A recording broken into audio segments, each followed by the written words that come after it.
Screen पर ले लेता हूं और उनका इस्तकबाल करता हूं राशिद रिजवी साहब का कि वो जो है आज मैं उनसे बात करूंगा 2-3 चीजों पे, और खास तौर से वो बात अब निकल के आई फिर अभी भी कि साहब अब ये खबर आई है, आज सब ने लिखा है कि इजराइल नहीं चाहता था कि ईरान पर अटैक हो, इजराइल नहीं चाहता। तो राशिद रिजवी साहब, लेकिन अभी भी एक साइकोलॉजिकल जो है वो प्रेशर अब भी ईरान पे बना हुआ है। क्या इसका कोई हल है? लेकिन दुनिया ये जान गई है और ट्रम्प भी ये समझ गए हैं कि अगर उन्होंने ये गलती की तो ये गलती बिल्कुल वैसी ही होगी जैसे नेतन्याहू ने की। राशिद रिजवी साहब, क्या क्या आप कैसा देख रहे हैं इस वक्त का माहौल, पूरा सिनेरियो जो है?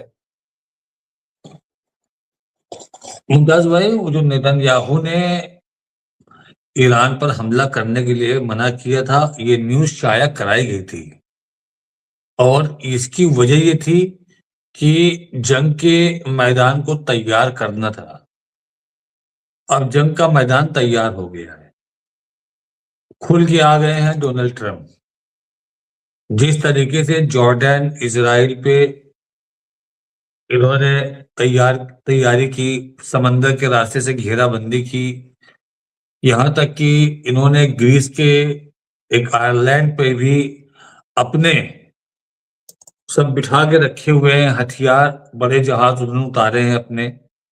तो इसको देख के ही ये लग रहा है कि अमेरिका एक फुल फ्लैश जंग के लिए बिल्कुल तैयारी करके बैठा है। अगर इसको कोई भी रोक सकता है तो वो सिर्फ और सिर्फ अमेरिका ही रोक सकता है, अमेरिका के लोग रोक सकते हैं, अपोजिशन पार्टी ही रोक सकती है, क्योंकि इसके लिए उन्होंने कांग्रेस की परमिशन तो लिया नहीं।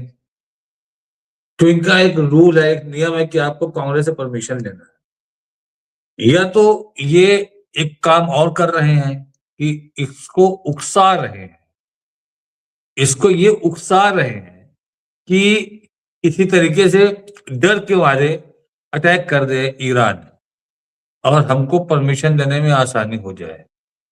लेकिन जो आजकल रवैया चल रहा है देख करके डोनाल्ड ट्रंप का, हमको नहीं लगता कि उनको अमेरिकी कांग्रेस से कोई फिक्र है। वो वन साइडेड तानाशाही की तरफ चले गए हैं, उनके अंदर अहंकार आ गया है।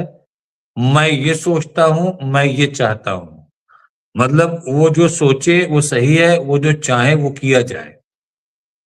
तो उनके इस रवैये से अमेरिकन भी परेशान है। तो जिस तरीके से वहां पर उन्होंने हंगामा आराई शुरू करवाई है, आपके इमिग्रेशन वाले लोगों को पकड़ पकड़ के, और जबकि उसमें बहुत सारे निकल जाते हैं प्योर अमेरिकन भी डिस्टर्ब हो रहे हैं उसमें। हमने तो ये देखा है कि जो लोग वियतनाम की जंग में अमेरिका की तरफ से लड़े हैं, वो सड़क पे आके चिल्ला रहे हैं कि इसे क्या हो रहा है। न तो ये मेक अमेरिका है, न ये ग्रेट अमेरिका है। आप अमेरिका की इमेज को दुनिया की नजर में खराब कर रहे हैं। तो मुमताज भाई, जिस तरीके से घेराबंदी की गई है, हमको तो ये लगता है कि पूरी तैयारी में डोनाल्ड ट्रंप हैं। और रीजन क्या है आपको हमला करने का? क्यों हमला कर रहे हो आप? क्योंकि वहां की सरकार आपके तलवे नहीं चाटती है, आपके मन पसंद नहीं है, आपके मन माफिक काम नहीं कर रही है, इसलिए आप उस पर हमले की तैयारी कर रहे हो। नहीं, ये हमको पसंद नहीं है, ये रिजीम हम चेंज करेंगे। तो जो लोगों का डर है अमेरिका को लेकर के, वो अब बढ़ता जा रहा है। जिस तरीके से आप दिखा रहे हैं, ग्रीनलैंड की तरफ उंगली उठा रहे हैं और इशारा ईरान की तरफ हो रहा है। ग्रीनलैंड पे सारी मीडिया को आपने घुमा दिया, सारी मीडिया घूमी हुई वर्ल्ड मीडिया ग्रीनलैंड पे, ग्रीनलैंड की तरफ ही सारी मीडिया देख रही है कि अब डोनाल्ड ट्रंप क्या करेंगे, डोनाल्ड ट्रंप क्या करेंगे। और वहां से, नॉर्वे से, आपका ब्रिटेन से स्टेटमेंट पास हो रहे हैं डोनाल्ड ट्रंप के खिलाफ। लेकिन आप अगर रिजल्ट पे आइए, प्रैक्टिकल पे आइए, तो प्रैक्टिकल पे तो तैयारी यहाँ पे हो रही है, वॉरशिप लगाई जा रही है, आपके अब्राहम लिंकन तैनात कर दिया जा रहा है, अभी उसको 2-3 दिन और लगेगा अपने उस स्पॉट पे जो इन्होंने तय किया है ओमान की खाड़ी के पास। तो 3 तरफ से इन्होंने घेराबंदी ईरान की है कि हम 3 तरफ से ईरान पे हमला करेंगे। और जो जंग रुकवाने के लिए डोनाल्ड ट्रंप ने बात कही थी, उन्होंने अपने मोसाद के लोगों को इस हंगामा आराई में सेट कर दिया है नेतन्याहू ने कि हमको पूरी लोकेशन चाहिए, सारी लोकेशन कहाँ-कहाँ पर एयर डिफेंस लगे हुए हैं, कहाँ-कहाँ पर मिसाइलों का ज़ख़ीरा है, उसकी गहराई क्या होगी। मतलब कि अमेरिका ये सोचता है कि जहाँ-जहाँ पर इनके मिसाइलों के ज़ख़ीरे हैं, पहले उसको तबाह करो, उसके गेट को ब्लॉक करो। अगर वो बहुत गहराई है, जैसे कि ईरानियों ने पहाड़ के अंदर सुरंग बना करके काफ़ी अंदर, काफ़ी गहराई में, जहाँ तक B-2 बम्बर भी नहीं पहुँच सकता है, वहाँ तक उन्होंने पूरा ज़ख़ीरा बना के रखा हुआ है अपने मिसाइलों का, ताकि वो सेफ रहे। तो वो क्या करेंगे? कुछ नहीं करेंगे तो उसका जो एंट्रेंस है, उसका जो रास्ता है, वो ब्लॉक कर देंगे। उतनी बमबारी कर देंगे कि रोड पूरी खत्म हो जाएगी। और आप जानते हैं कि सड़क बनाने के काम में कितना वक़्त लगता है। 2-4 दिन में तो काम होने वाला नहीं है। ईरान अपनी मिसाइल वहाँ से निकाल नहीं पाएगा। क्या उसने कोई दूसरा एक्सेस दिया है? वो एक्सेस कहाँ से है? ये सारी इन्फॉर्मेशन, और हमको भी यही लगता है कि सारी इन्फॉर्मेशन जब इन्होंने कलेक्ट कर ली है, तो इसीलिए अब वो तैयारी कर रहे हैं कि हमको कहाँ-कहाँ अटैक करना है। अब यहाँ पर ज़िम्मेदारी हो जाती है ईरान के एयर डिफेंस की। ईरान का डिफेंस कितना स्ट्रॉन्ग रहेगा, ये अब खुल के 4-6 दिनों में सामने आ जाएगा।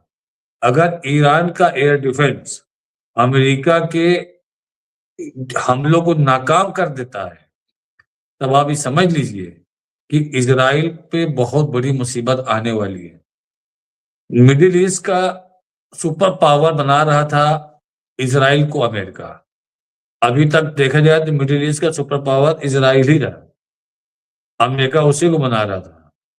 लेकिन ये जंग जब खत्म होगी, तो ये सबके सामने दुनिया में एक नज़ीर रख देगी कि असल में मिडिल ईस्ट का सुपर पावर कौन है?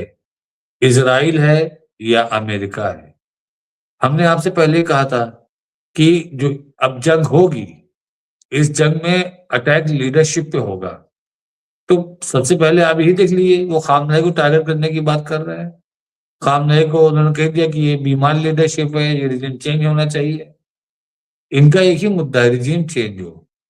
अरे खामनेई वहाँ के राष्ट्रपति नहीं है, राष्ट्रपति वहाँ के फिजिशियन है, और फिजिशियन से वहाँ की सरकार से किसी को दिक्कत नहीं है, दिक्कत आपको है। आप कहते हो महँगाई बढ़ गई है वहाँ पर, सरकार चला नहीं पा रही है। अरे महँगाई क्यों बढ़ गई है? पाबंदियाँ तो आप लगा के रखे हो, रिस्ट्रिक्शन आप लगा रहे हो। आप लोगों को डरा रहे हो कि उनके साथ बिज़नेस करोगे तो इतना टैक्स लगाएँगे तुम्हारे ऊपर। और कितने मुल्क ने डर के, जिसको कहते हैं ना डर के, इनसे ईरान से बिज़नेस अपना उन्होंने तकरीबन खत्म ही कर लिया है। ये सिर्फ़ डर है। आप पाबंदी भी लगा रहे हो, लोगों से डरवा भी रहे हो, हर तरीके से साम, दाम, दंड, भेद सब इस्तेमाल कर रहे हो ईरान को तबाह करने के लिए। मुमताज़ भाई, अगर ईरान यहाँ से अपने आप को बचा ले गया, तो या फिर मान के चलिए कि अमेरिका के लिए पूरी दुनिया में अगर कोई मुल्क खतरा होगा, तो वो ईरान होगा। कोई और दूसरा मुल्क उसको टक्कर देने वाला नहीं है। रशिया और चाइना का रोल यहाँ पर अब देखना होगा कि रशिया और चाइना अपना क्या रोल यहाँ बना के रखते हैं। रशिया चाइना के सपोर्ट से अगर ईरान इस मुसीबत से पार पा गया, तो अब फिर आप ये देखिएगा कि एक नई वर्ल्ड ऑर्डर तैयार होगी अमेरिका के खिलाफ। और अगर ये युद्ध, ये जंग हुई और महीने 15 दिन में खत्म भी हो गई, तो ये भी आप मान के चलिएगा कि आने वाले 6 महीना 1 साल में फिर एक वॉर होने की उम्मीद रहेगी, जो डायरेक्ट अमेरिका से रहेगी। इज़राइल कमज़ोर हो जाएगा तो अमेरिका सिर्फ़ यूरोप साइड ही पड़ा रहेगा।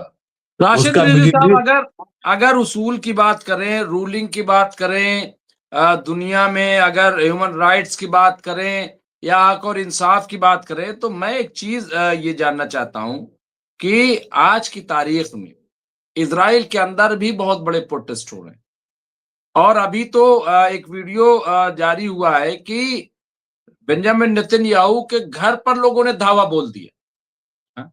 तो सवाल यह है कि इस तरह तो इजराइल के अवाम भी चाहते हैं कि नेतन्याहू का तख्ता पलट हो, नेतन्याहू कुर्सी छोड़े। और आइए, अमेरिका में भी प्रोटेस्ट चल रहे हैं कई स्टेट्स में। वहां पे भी डोनाल्ड ट्रंप की हिकमत अमली से लोग खुश नहीं है। वो जिस तरह से अमेरिका को पूरी दुनिया में अकेला कर रहे हैं, तनहा कर रहे हैं, अपनी नई नई पॉलिसी या जो भी आप कह लीजिए दिमाग में उनके खन्नास है उसकी वजह से, तो वो एक बहुत बड़ी परेशानी जो है वो सामने आ रही है। क्योंकि पहले अमेरिकन जाते थे तो बड़ी कद्र मंजिलत होती थी कि भाई अमेरिका के हैं, वो बड़ी इज्जत होती थी। लोग अमेरिका जाना, वो परदेश फिल्म बनी थी, आप देखा होगा कि साहब अमेरिका जाने के कितनी जो है लोगों की वो थी कि साहब अमेरिका जा रहे हैं। लेकिन अब जिस तरह की तस्वीर सामने आ रही है तो मुझे लग रहा है कोई जाना भी पसंद नहीं करेगा कि साहब ऐसी जगह क्या जाए। तो कहने का मतलब ये है कि अगर इजराइल में प्रोटेस्ट हो रहा है तो फिर इस पे क्यों नहीं बोलते डोनाल्ड ट्रंप? क्या ये नहीं दिखता? और मीडिया कहां सो गया है? मीडिया क्यों नहीं दिखाता कि वहां क्या हो रहा है इजराइल में? क्यों नहीं बताता है राशिद रिजवी साहब? कुछ लोगों के अपने उसूल होते हैं, कुछ लोगों के अपने उसूल, अपने ही तरीके होते हैं कि हम जो करेंगे बस वही सही है, वही काम आप करोगे तो गलत है। तो अमेरिका में प्रोटेस्ट हो रहा है, वो सरकार उसमें अपनी कमियों को नहीं देखेगी, क्योंकि उसका टारगेट कोई ह्यूमन राइट्स नहीं है। उसका टारगेट कोई ये नहीं है कि आपके मुल्क में खुशहाली आए, खुशहाली आनी चाहिए। उसका टारगेट सिर्फ और सिर्फ है कि हमको तुम्हारी जमीन कब्जा करना है, हमको तुम्हारा तेल कब्जा करना है। तो जहां पर ये चीज आती है कि हमको तुम्हारा तेल कब्जा करना है, तुम्हारी चीजों को कब्जा करना है, तो वहां पर ह्यूमन राइट्स क्या है? कुछ नहीं है। कैसे आप ह्यूमन राइट्स की बात करेंगे?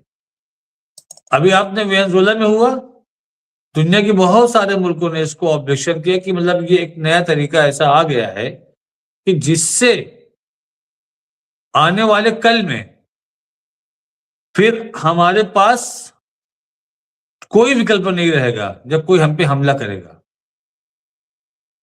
कोई बड़ा मुल्क छोटे मुल्क पे हमला कभी भी कर देगा, किसी के राष्ट्रपति को उठा लिया जाएगा। अब वो राष्ट्रपति कोई ऐसा तो नहीं है कि जबरदस्ती उसने राष्ट्रपति का सेहरा बांध लिया हो। वो राष्ट्रपति एक ऐसा राष्ट्रपति था जिसने लोगों के बीच में चुनाव में आया, इलेक्शन में आया और जीता, जीत करके आया। वो ऐसा नहीं कि वो तानाशाह था, वो राष्ट्रपति था। लेकिन आपने क्या किया? उसको अरेस्ट कर लिया और अपने जेल में लाके बंद कर दिया। तो ये चीज दुनिया के लोगों ने अपोज तो किया इसको, लेकिन क्या आपको लगता है डोनाल्ड ट्रंप पे इसका कोई असर है? कोई असर नहीं डोनाल्ड ट्रंप के ऊपर इसका। आज जो नेतन्याहू वहां कर रहा है बैठ करके, कौन उसको एक्सेप्ट कर रहा है? कोई एक्सेप्ट नहीं कर रहा है। लेकिन बोलने की हिम्मत किसी की नहीं है। बस ईरान यहीं पे गलत साबित हो जाता है कि ईरान बोल देता है। ईरान गलत ही साबित होता है कि ईरान बोल देता है। ईरान उनकी जी हुजूरी नहीं करता है, इसलिए ईरान उनके नजर में सबसे गलत है। उनको ऐसा मुल्क चाहिए जो उनकी जी हुजूरी करे। वो कह दे कि हमको तेल चाहिए तुम्हारा इतना, इतने बैरल हमको चाहिए, इतने लाख बैरल हमको आप पहुंचाओ। वो कह दे जी हुजूर ठीक है, जैसा आपका हुक्म। वेल एंड गुड, बहुत अच्छा है, बहुत तारीफ करेंगे डोनाल्ड ट्रंप उसकी। लेकिन अगर वो कह दे कि हमारी अपनी चीज है, ये हमारी प्रॉपर्टी है, इसमें आपका क्या राइट है, तो फिर वही सवाल होगा, तुम्हारी इतनी हिम्मत कैसे हुई ये सवाल करने की? मैं जिस चीज पे हाथ रख दूंगा वो हमारी होगी। जैसे पुरानी पिक्चरों में हुआ करता था, जैसे पुराने पिक्चरों में हुआ करता था कि जिस चीज पे हमने हाथ रख दिया वो हमारी हो गई। बदमाश जो गुंडा होता था, वहां का बदमाश होता था कि बस इस पे हमने हाथ रखा, ये हमारी है और तुमको खामोशी से चुपचाप निकल जाना है, ये अगर रहता है तो रहो, हम जो कहें वो करो। तो इस दादागिरी पे अमेरिका आ गया है। अगर ये जंग हो जाती है, देखिए हमारे और आपके चाहने से न जंग होगी, न हमारे और आपके चाहने से जंग रुकेगी। हम लोगों के पास सिर्फ एक ही चीज है, एक ही हथियार है, दुआ। हम लोग दुआ कर सकते हैं कि वो सनकी इंसान का ऊपर वाला मूड बदल दे, मिजाज बदल दे। अमेरिका की आवाम खतरे में नहीं डाल रहा है वो ईरान के साथ साथ इसराइल की आवाम को खतरे में डाल रहा है। अमेरिका के तो कुछ सोल्जर ही खत्म होंगे, लेकिन इसराइल और ईरान की आवाम खत्म होगी। तो मुमताज भाई, डोनाल्ड ट्रंप जो हथकंडे पे चल रहे हैं, अभी आपको दूसरा स्टेज सामने कल तक एक कोई स्टेटमेंट आने वाला होगा पुतिन का, शी जिनपिंग का। अगर इनके दोनों के बयानात बहुत अग्रेसिव रहे और डायरेक्ट सपोर्ट में उन्होंने हिमायत कर दी ईरान की कि अगर तुमने कोई हमला किया तो हम ईरान के साथ खड़े हैं हर तरीके से, तो वो कंडीशन में अमेरिका अपने कदम को पीछे रख सकता है।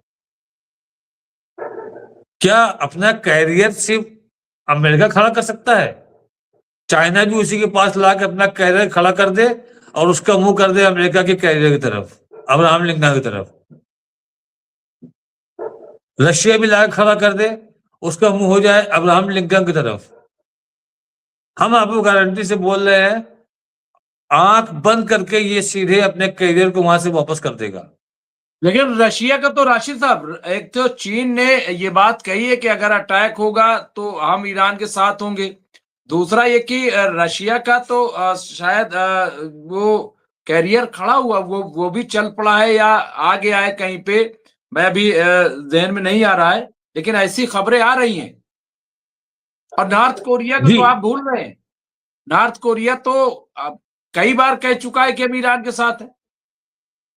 नहीं, नॉर्थ कोरिया ने कह दिया कि हम ईरान के साथ हैं, लेकिन आप नॉर्थ कोरिया के वजूद को कितना आप जानते हैं? नॉर्थ कोरिया जैसे लोग डायलॉग डिलीवरी करते रहते हैं, इतना दम नॉर्थ कोरिया में नहीं है मुमताज भाई। उसकी क्या फाइनेंशियल पोजीशन है? अगर जंग होगी कितने दिन में लड़ेगा? उनकी भी आर्थिक स्थिति बहुत ज्यादा अच्छी नहीं है। तो नॉर्थ कोरिया कितने दिन साथ दे पाएगा इनका? इनके साथ दे सकते हैं रशिया, इनका साथ दे सकते हैं चाइना, क्योंकि ये दो मुल्क ऐसे हैं जो वर्ल्ड ऑर्डर को चेंज कर सकते हैं। इन दोनों मुल्कों में इतना दम है। अगर रशिया साथ में है तो रशिया के साथ बेलारूस भी है, रशिया के आसपास जो कंट्री वो भी सपोर्ट में आ जाएंगे। चाइना आएगा, चाइना के साथ भी उसके आसपास के 2-4 कंट्रीज आ जाएंगे। अगर चाइना टाइट कर दे पाकिस्तान को कि तुमको अमेरिका के साथ नहीं जाना है, मैं गारंटी से कह रहा हूं कि चाइना की हिम्मत नहीं पड़ेगी, वो पाकिस्तान की हिम्मत नहीं पड़ेगी कि वो अमेरिका के साथ जाकर खड़ा हो जाए। अमेरिका से तो उसको चंदा मिलता है सिर्फ, असली रोजगार तो पाकिस्तान को चाइना दे रहा है। तो अभी 2-3 दिन इस पर नजर रखिए, क्योंकि हम अभी से बिल्कुल नहीं कह सकते कि आज रात ही हमला हो जाएगा।